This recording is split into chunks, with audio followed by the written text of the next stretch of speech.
E você realmente enxerga? Eu acho que não, porque o essencial, meu amigo, é invisível aos olhos.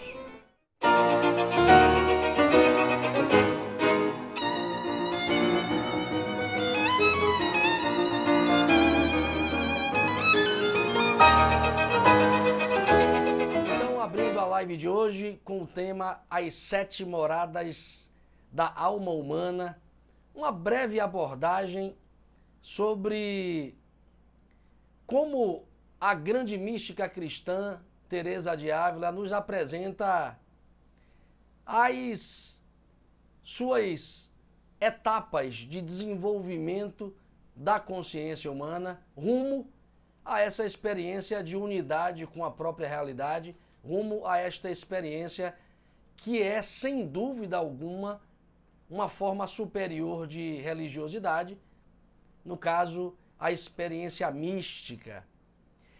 Mas antes de entrar especificamente nas 7 moradas da alma, que são as etapas, como disse agora, descritas por Teresa de Ávila na sua obra homônima, As 7 Moradas da Alma, antes de entrarmos especificamente nessas 7 etapas, eu gostaria de apresentar para vocês aqui, a título de provocação para pensarmos efetivamente o que significa a experiência religiosa na vida de uma pessoa religiosa, eu gostaria de trazer para vocês aqui uma passagem muito interessante de um texto do filósofo alemão Martin Heidegger. O texto é precisamente Fundamentos Filosóficos da Mística Medieval.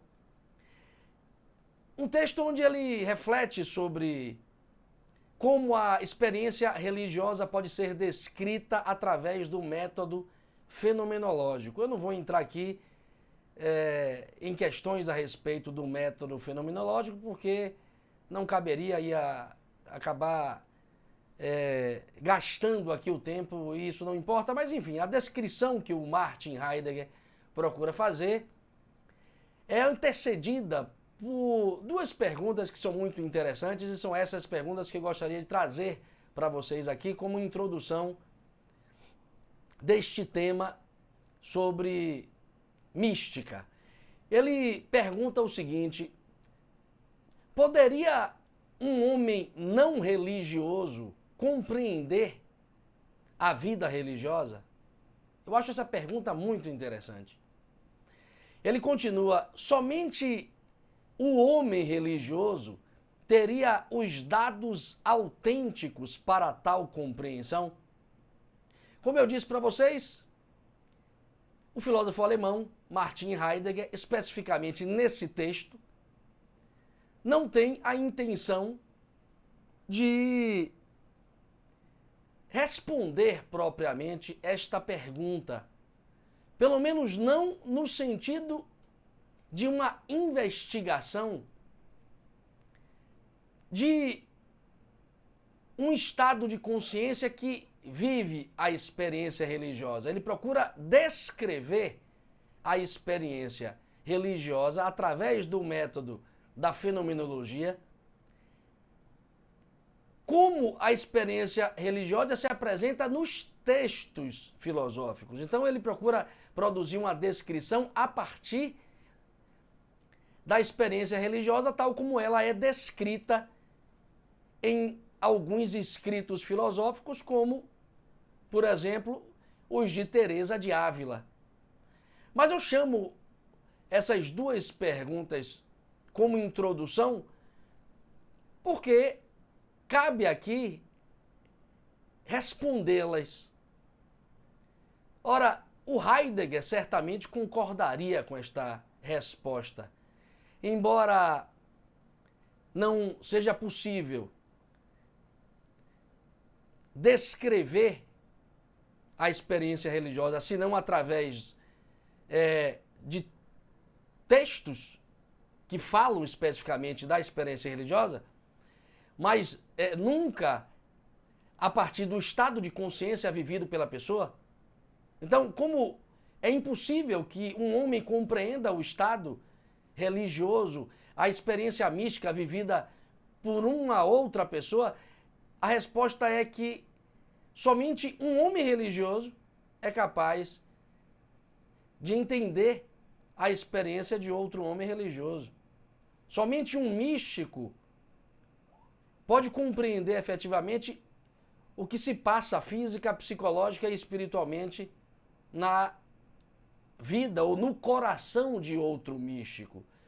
Então, eu chamo a atenção deste fato, eu gostaria de trazer essas perguntas à tona para que a gente possa perceber que a gente só conseguiria entender a vida religiosa quando nós estamos mergulhados nela.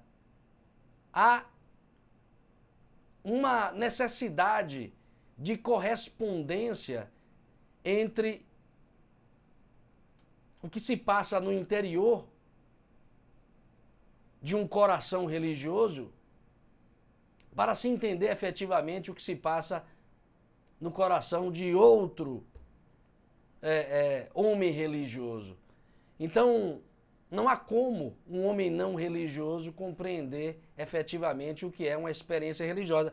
E se quiserem aqui uma definição razoável para experiência religiosa, segundo pelo menos o que o Mircea Eliade, grande historiador das religiões, nos oferece, a experiência religiosa é uma experiência de cosmização da realidade humana. O que é cosmização, professor?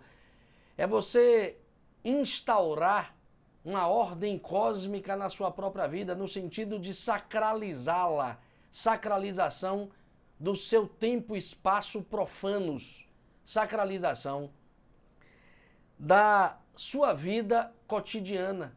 Isso significa cosmização da vida, uma atitude de autorrespeito profunda que acaba gerando respeito a tudo com o qual se relaciona. Então, numa explicação básica, razoável, é pôr as coisas em ordem na própria vida através de uma espécie de sacralização da própria vida, do próprio cotidiano, de modo a conferir à realidade o que o Mircea Eliade chama de superabundância ontológica, ou seja, supervitalizar a própria realidade. Você tornar as coisas aparentemente óbvias, triviais, prosaicas do dia a dia, em coisas vivas que falam com você como coisas sagradas. Então, a experiência religiosa é isso, a experiência mística seria uma nota acima, uma oitava acima, no caso seria precisamente a comunhão com uma verdade espiritual, comunhão de consciência com uma verdade espiritual, uma comunhão que só se dá através de experiências objetivas e diretas, ou seja, através de experiências de caráter intuitivo. Então a experiência mística, ela é uma espécie de união beatificante com a unidade do real, como dizem os estudiosos de filosofia das religiões, ou seja, é uma unidade de consciência com a própria realidade, algo absolutamente complexo de ser compreendido por aquele que não viveu a experiência mística. Então, até mesmo para um homem religioso, a compreensão da experiência mística é algo absolutamente complicado. Inclusive, a própria Bíblia fala disso. É interessante que naquela passagem de Coríntios 12, capítulo 12, do versículo 2 ao 4, há uma passagem muito interessante em que se fala assim: conheço um homem em Cristo que há 14 anos foi arrebatado ao céu. Não sei se no corpo, não sei se fora do corpo, quem o sabe é Deus. Ele foi arrebatado ao paraíso e lá ouviu palavras inefáveis que a nenhum homem é permitido repetir. Coríntios capítulo 12, versículo do 2 ao 4. Então observe aí que a Bíblia está, digamos, comprovando o que os filósofos que estudam essas experiências dizem, ou seja, é de fato algo muito complexo. É preciso viver experiências do tipo para que se possa compreender o que efetivamente são tais experiências. E olhem, por mais que a nossa cultura provoque em nós esse tipo de ceticismo materialista, sobre o qual eu falei no início da live, por mais que ela nos leve a essa postura de ateísmo e de relativismo, se vocês procurarem nas antigas tradições, vocês encontrarão a experiência mística como um dado recorrente da experiência de busca pela própria sabedoria. Então vocês vão encontrar no Zen budismo a experiência do Satori, na filosofia hindu, a experiência do Samadhi. Vocês vão encontrar no budismo a experiência conhecida como moksha, na mística cristã a experiência da teoses. Então, para onde vocês olharem, vocês encontrarão experiências místicas no islamismo, de Jalal Rumi, Vivekananda, Ramakrishna, na filosofia oriental. Na filosofia cristã, temos inúmeros místicos que alcançaram essa unidade com o real. São Francisco de Assis, São João da Cruz, Santa Teresa de Ávila, que é o centro de minhas atenções na live de hoje, Jacob Boehme, grande místico alemão. Não podemos esquecer do místico sueco, Swedenborg, o grande Swedenborg, o Machado de Assis, por assim dizer, da literatura sueca. Ele, ao mesmo tempo, foi um grande místico. Então, relatos de experiências místicas estão por todos os lados. Nos cabe um olhar mais atento sobre o que significa isso, porque isso chama, sim, a consciência humana para o máximo do que ela pode alcançar na relação com a realidade. E o máximo que a consciência humana pode alcançar é Deus, porque essa experiência mística é, segundo todos os relatos de todas as tradições, um encontro da consciência com Deus. Como é que a Teresa de Ávila, então, nos descreve isso? Ela fala, especificamente, de 7 moradas da alma humana. Essas 7 moradas são estágios, são etapas de desenvolvimento da consciência rumo a essa plenitude, rumo a essa iluminação conhecida como experiência mística. Eu, obviamente, que estou apresentando aqui para vocês a experiência mística como uma possibilidade da consciência humana, não porque nós aqui conseguiremos alcançá-la. Não é o caso, obviamente. Mas cabe aqui a gente ter consciência de que, sim, esta é uma experiência factível à consciência humana e, portanto, uma experiência própria do ser humano. Eu vou apresentar essas 7 etapas, mas já chamo a atenção de vocês que nós aqui, em geral, só alcançamos até a 4ª etapa.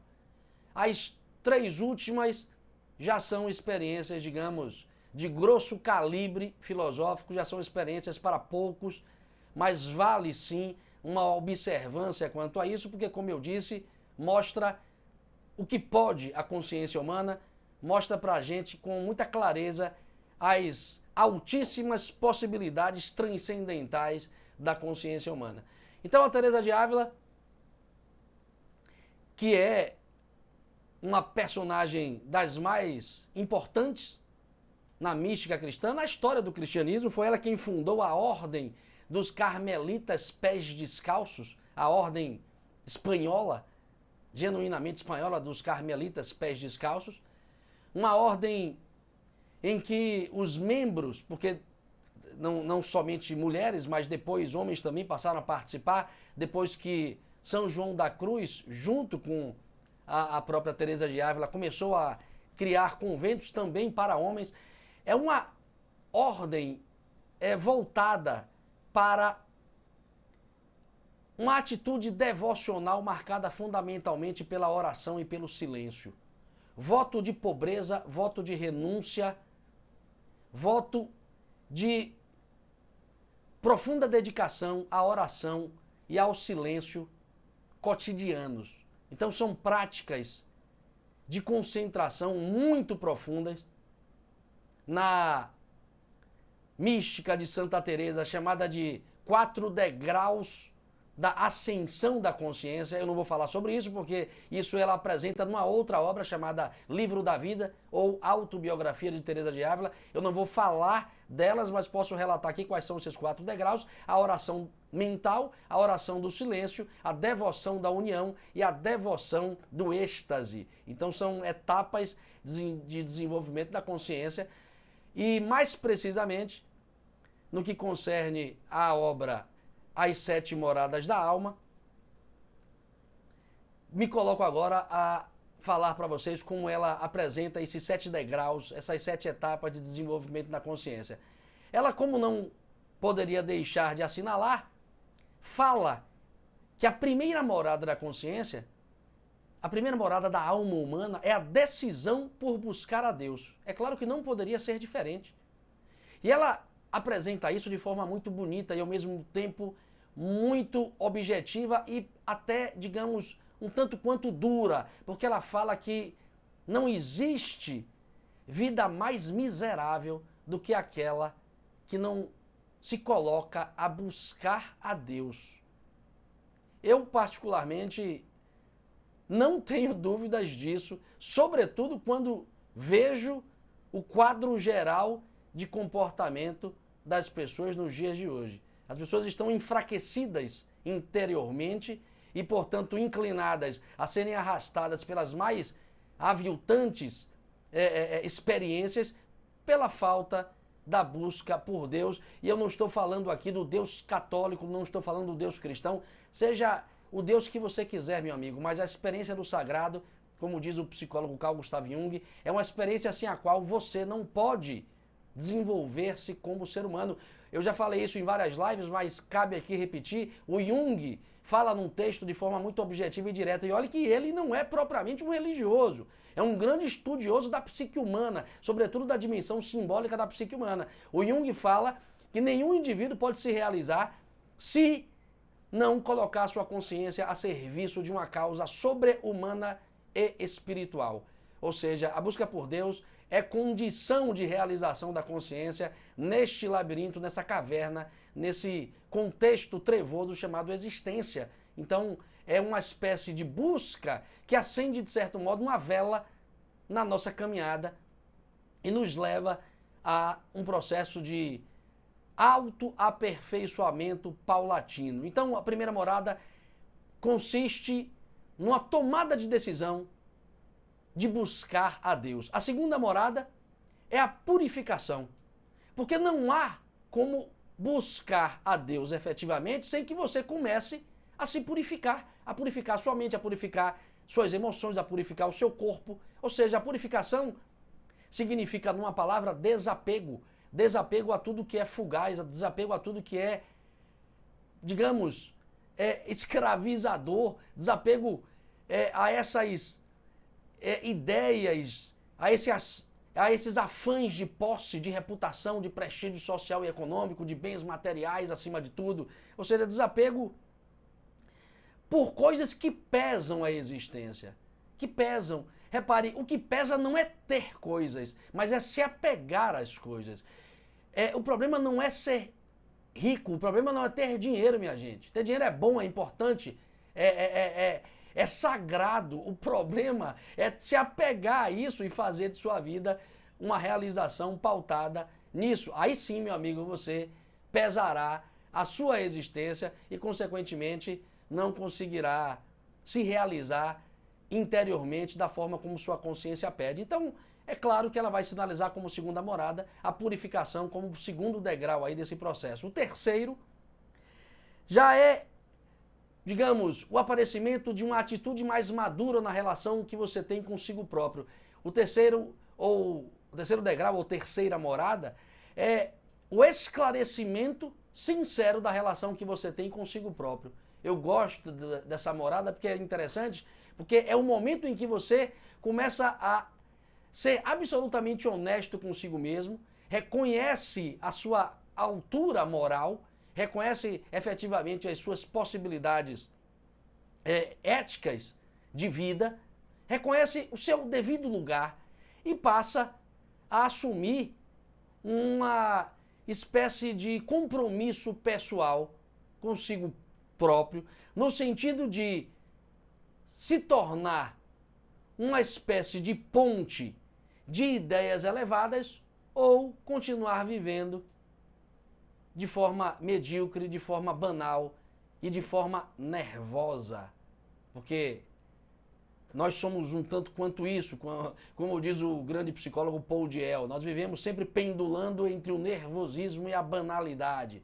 Então você, nesta terceira morada, faz um pacto consigo mesmo, ou pelo menos esclarece para si próprio que você sim é digno de servir-se de instrumento ou de ponte para o que há de mais superior, o que há de mais sagrado, o que há de arquetípico, o que há de mais elevado para trazer ao mundo, se vocês quiserem aí, nas virtudes platônicas, bondade, beleza, verdade e justiça. Você pode servir-se de ponte para a manifestação dessas coisas nesse mundo, ou você pode continuar vivendo uma vida absolutamente desvinculada com esse compromisso. Então, terceira morada, esclarecimento da relação consigo próprio, é uma atitude de autoconhecimento profundo, é uma atitude de compromisso com a máxima grega, conhece-te a ti mesmo e conhecerás a verdade e a Deus.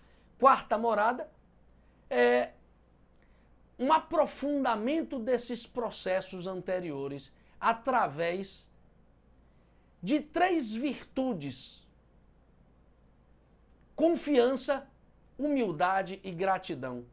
Você nesse estado, digamos que passa a confiar mais na vida ou em Deus, dá no mesmo.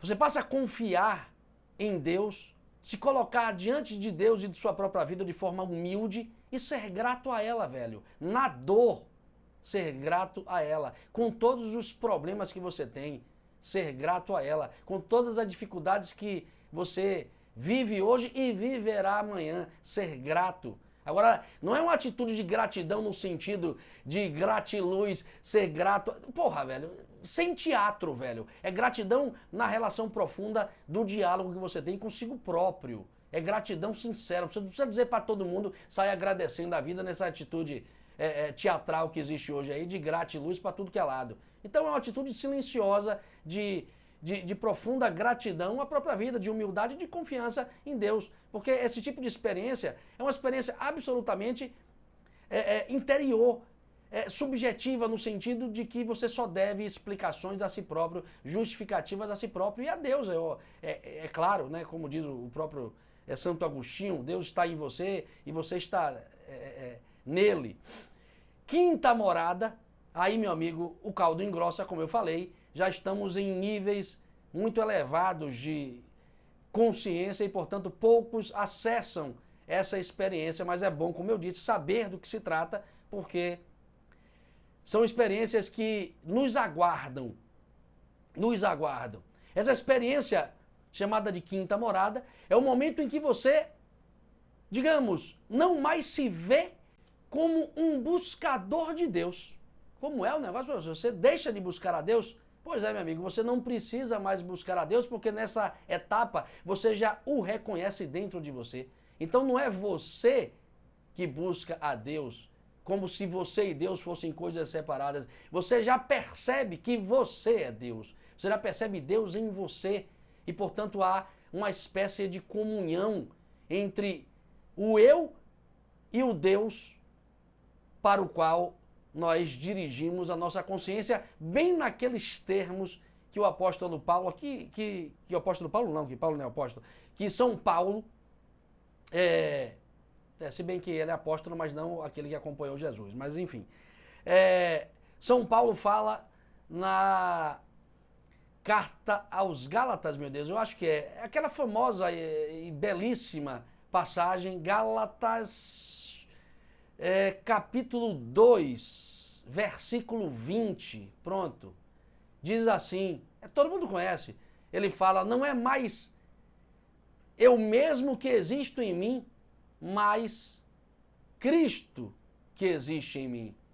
Então, esta passagem de Gálatas, capítulo 2, versículo 20, expressa com precisão essa quinta morada. A sexta morada, em nome desta experiência anterior, você assume um profundo compromisso, não mais com seus interesses. A quinta morada é a assunção de compromissos com a humanidade como um todo. Você se torna responsável pela humanidade. Você vive em função de uma atitude de serviço ao próximo. Então, digamos, é uma atitude para figuras como Irmã Dulce daqui da Bahia e como a própria Teresa de Ávila, o São Francisco de Assis e todos esses mestres de sabedoria de todas as culturas, de todas as tradições filosóficas. E finalmente a sétima morada é aquilo que o Jung traduz de forma filosófica e psicológica muito bem. Ele traduz na obra Psicologia e Alquimia e também na obra Mysterium Coniunctiones. É o Hieros Gamos. Essa sétima morada corresponde ao matrimônio com Deus. Ou seja, Hieros Gamos, esse Gamos aí é de gamia, de cópula. Hieros sagrado, é uma cópula sagrada da sua consciência com a sua própria totalidade ou com Deus.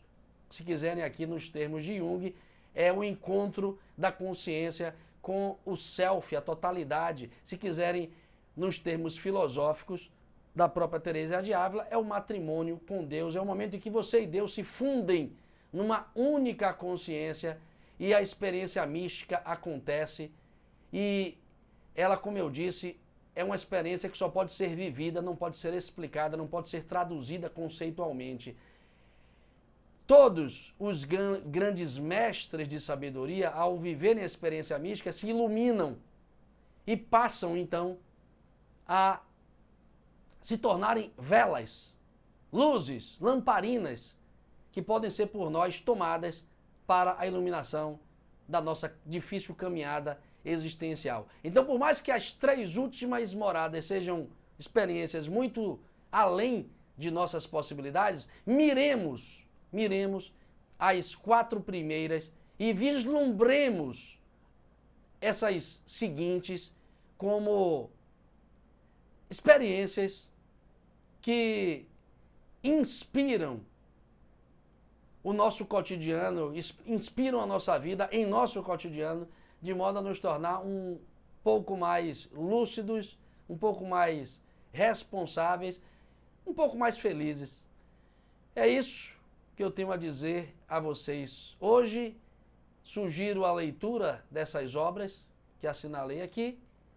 Essa é a última live do ano.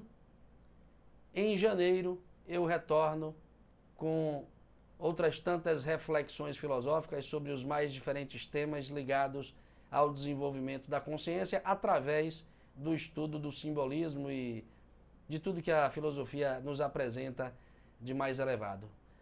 Grato a todos, fiquem com Deus, até o ano que vem. Valeu! Gostou desse vídeo?